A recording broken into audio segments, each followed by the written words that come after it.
හැම අම්මා කෙනෙකුගේම කිරිසීන සැබෑ වේවා කියලා මම ප්‍රාර්ථනා කරනවා. සතුට පිරුණු ලස්සන දවසක් මගේ යාළුවෝ හැම දෙනාටම.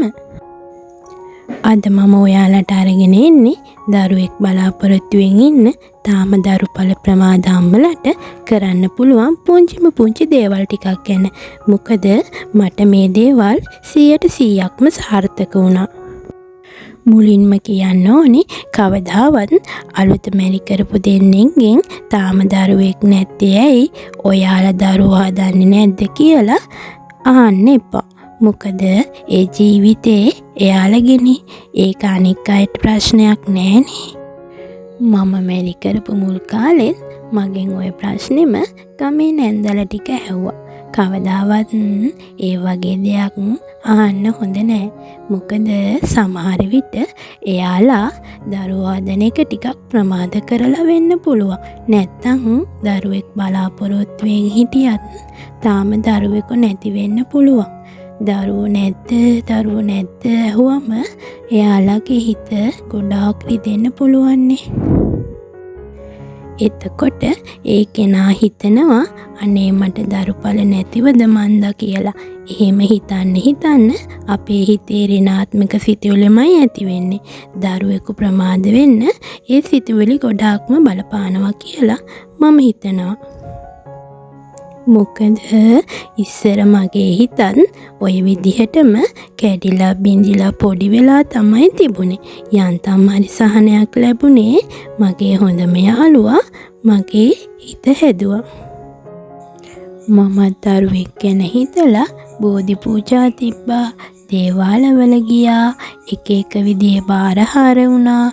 අන්තිමේදී ඒ කිසිවක් ප්‍රතිඵලයක් නැති නිසා අපි දරුවෙක් ගැන බලාපොරොත්තුව අතහැරලා දැම්මා.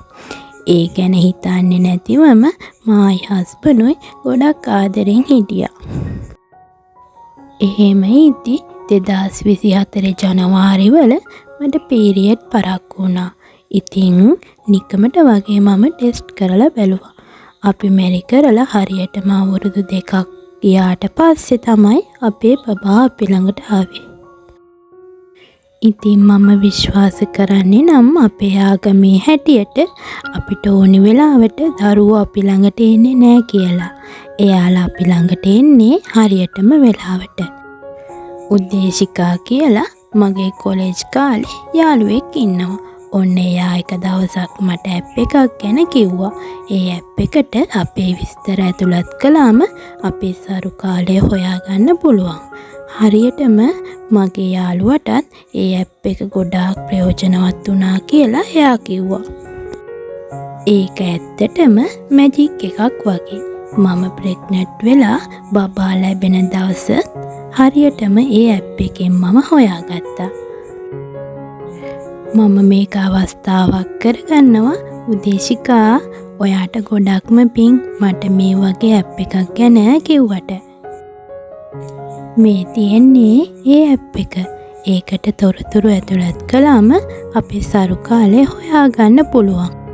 මම මේ ඇතුළත් කළ තොරතුරු වලට අනුව ඔක්තෝබර් 15 ඉඳලා 22 වෙනිදා වෙනකම් සරු කාලය.